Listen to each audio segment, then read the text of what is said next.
Hey everybody, it's Jared from ProPhoto. In this video, I want to just give you an overview of payment processing in the proofing plugin. This video is made during the beta period, so things may change and evolve, but this should give you the basic idea until we can get some more refined documentation ready in the weeks to come. So there are a couple different options you have with regard to payment and purchasing of orders and products with the proofing plugin. Here I have a sample gallery called Jack and Jill. If you scroll down to the bottom, you'll see there's some payment options. If you select no products ordering or payment, then what happens is the gallery gets put into this mode where there are no add to cart buttons. They're not here or in the main view, and this is because some users don't want just want galleries to be used for proofing and not ordering, so clients can see their images and make collections such as their favorites and things like that and submit those but not actually order. So that's one option, but that'll probably be not quite as commonly used as some of these others. The default option would be just manual payment, which means that the user can create an order and submit it, and then when they submit it, you would just receive a notification that they have a pending order in the amount, and you can get payment from them whatever way you prefer, whether that's in person or by check, or if you can process their credit card or firstborn child or whatever you like, and then you can mark the order as paid once you've received payment. For an example of what that looks like, I'll quick update this and put it in manual payment mode. Refresh this page. Now we should have our add to cart option, so I'll put this item in my cart, and in manual payment mode we'll view the cart, we'll check out, submit it, and it just gives a notification to the user that the order is submitted successfully. In the back end then, an email would be generated both to you and the user, and you could go to the order screen and you'd see the top order would be the one that they just submitted. Sure enough, there it is. And you'd see that payment was set to pending. That would be the default status. And at this point, it'd be your responsibility to retrieve payment. And then when they've paid, you can set this to paid, and that helps you keep your records. And then you can work on fulfillment using the shown cart or some of the reports to aid you in self-fulfillment. Speaking of fulfillment, I'll just take a brief moment to just let you know that lab integration or automatic digital fulfillment is not currently a feature of the proofing plugin. We have hopes to eventually integrate it somewhere down the road. The technical challenges are pretty immense, but we think it might be possible, and it's still on our roadmap and our list of things to do. But for the foreseeable future, at least for the next number of months, there isn't going to be any automatic lab fulfillment and built into the plugin. So when an order is made and paid for, you'll have to do the fulfillment on your own through whatever lab you choose. And we try to give you reports and methods of seeing the order details that should make it as easy as possible to do that self-fulfillment, and we'll be listening to your feedback to try to improve those reports so that self-fulfillment is hopefully a breeze with, or as much of a breeze as possible with the plugin. So that's fulfillment. That's just a note about fulfillment, and this is, I was showing you what it looks like when a manual payment, a gallery set to manual payment comes in.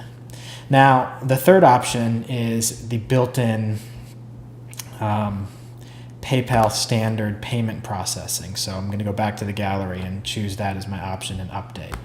And this is currently the only built-in payment gateway that is in the ProPhoto proofing plugin.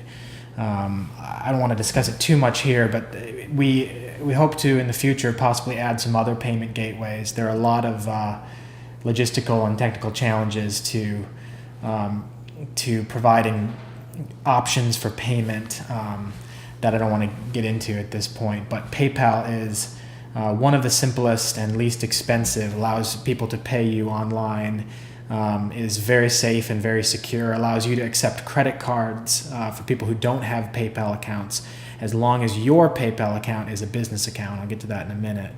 But it's a really good introductory option, and it works almost everywhere in the world and allows for payment and credit card payment. And so that's our first layer of automatic payment processing that we've put into the proofing plugin. So here's how it works.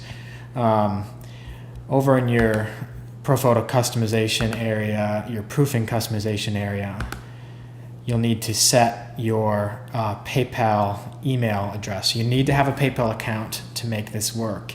And your PayPal account is identified by the email address, which is the primary address of that account. So you'll need to enter that in here for this to work. So I've got this entered, and I'll save, and then I'll reload this gallery in with PayPal turned on. And you can see, I'll just create a quick cart here, put something in my cart, put one of those in, and one of those. Now if I go through the checkout procedure, it remembered my shipping address, and we're gonna submit this, and it pauses right here to show you just a brief, show the user a brief blurb saying you're about to be sent to PayPal for payment collection. This is a customizable bit of text, so if you want to say anything to your users or by way of explanation or instruction right before they go to PayPal, you can customize this. And then when they click continue, then they're handed off to PayPal's website. You can see up here in the address bar that I've been handed off to PayPal, and my account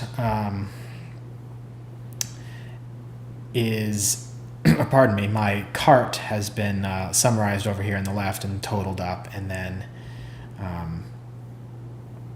they can go on and pay. Now, some of these options here on the left side, have a PayPal account, don't have a PayPal account. These are going to look different based on what type of PayPal account you have, and there's a couple different types.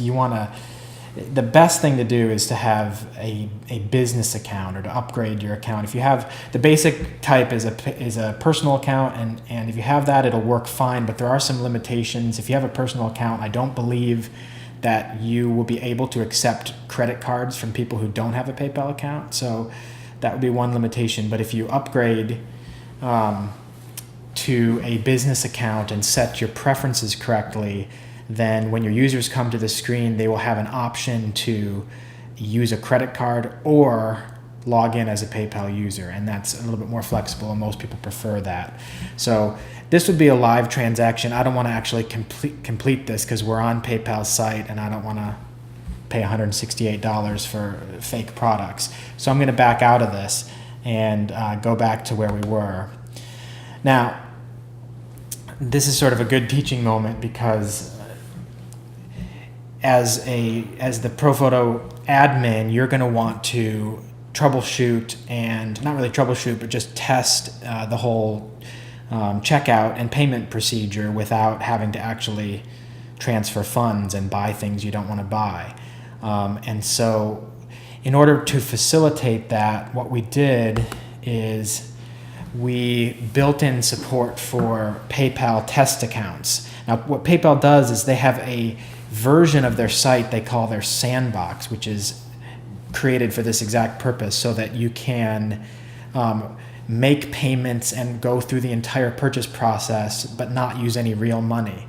So they have basically an exact replica of the PayPal site, except for instead of it being www.paypal.com, it's www.sandbox.paypal.com.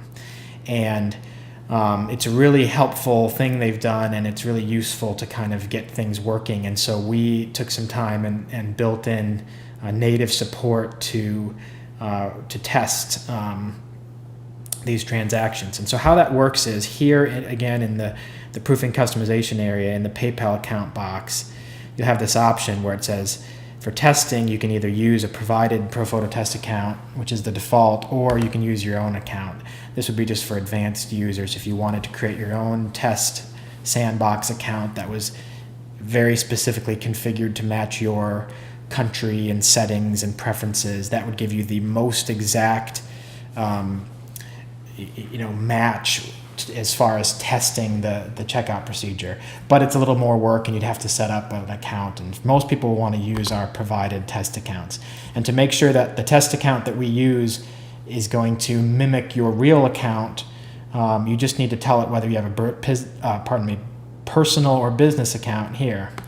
And if you have a business account, it's going to ask you about these 3 seller preferences. And you want to check these if you've enabled these 3 options under your profile seller preferences. And the reason it's important to set those is how those are set will affect how the payment flow goes in your proofing gallery. We recommend all 3 of these are enabled. So if you have a business account, we encourage you to go into your profile seller preferences, look for auto return, make sure it's enabled, look for payment data transfer and make sure that's enabled, and also make sure you've turned on the PayPal account optional setting, which allows people to use credit cards. So take a minute if you have a business account and turn all those on, and then you can check all these.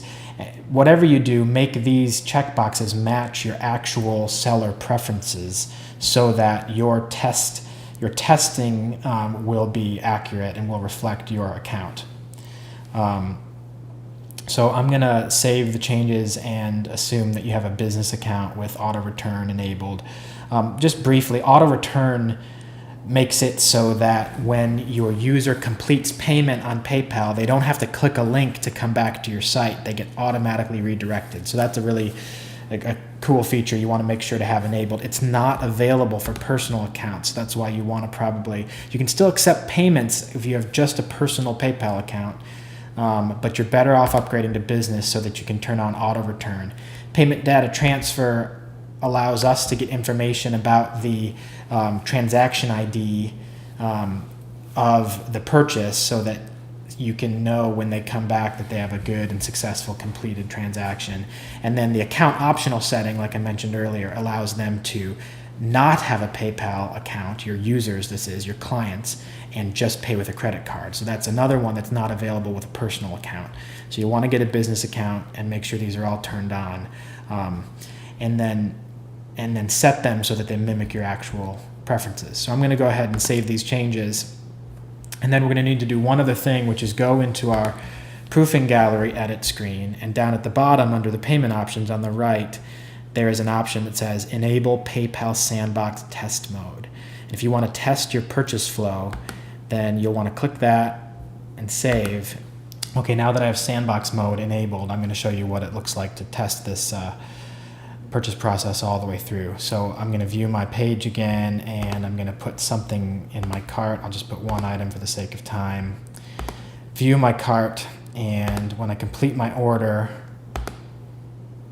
in addition to showing me the pre-PayPal custom message that I mentioned earlier, there's a note up here saying, hey, you're in sandbox test mode. There's also a pretty helpful link you might want to click, which gives you dummy login data, fake test login data, so that you can simulate what your client would put in on the PayPal account. On the PayPal screen, there's 2 things you can simulate as if they paid with a PayPal account, and there's a email address and password that you can use. It's a test fake account, or you can test paying with a credit card, and here's the card number and expiration type and whatnot. So that's useful information. Click continue, and you'll head off to PayPal's site. So you see it takes you straight to the PayPal website, just like before, except if you look carefully up in the URL address bar, it's www.sandbox.paypal. So that shows us that we're on the test account. Now, because I chose in my Sandbox test settings that I had a business account with auto return and account optional turned in, you can see that prominently displayed now is this pay with a debit or credit card. So this is a nice option for your users to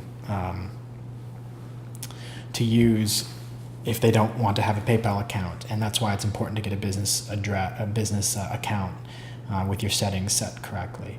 For the sake of this demonstration, because I didn't copy the credit card information, I'm going to pretend that I'm a PayPal user and put the password in, and we'll complete the payment like this. So it takes us in, and we can click Pay Now. Again, this is just like PayPal's site, except for it's all fake, but it works exactly the same. It's a mirror image, and it's going to take us to this final screen. And because I have auto return enabled on my business account, this is going to take us right back to the same page. And then when we come back, it is going to tell us, hey, thanks for your payment, we've received it, and you've got an email sent to you. And this is a customizable bit of text as well. So when that worked, it's going to also update your orders admin screen and show you that you have an order with a completed payment. So let's look in here briefly. We'll go to the orders screen, and sure enough, here's the order I just created, and it's already set to paid because when we were sent back, because of the auto return feature, we were able to update the status of this and show that it's paid. You'll want to double check that your payment went through, because there can be refunds, reverses, and other things like that. So before you ship your clients a ton of expensive product, it's always good to double check to make sure the money's in your bank account. But then you can go about the process of self-fulfilling based on that submitted order. So when you're satisfied with the purchase process, you'll want to remember to take it out of PayPal test mode so that your clients can give you real money and not fake money. And you're all set to accept payment through your proofing plugin.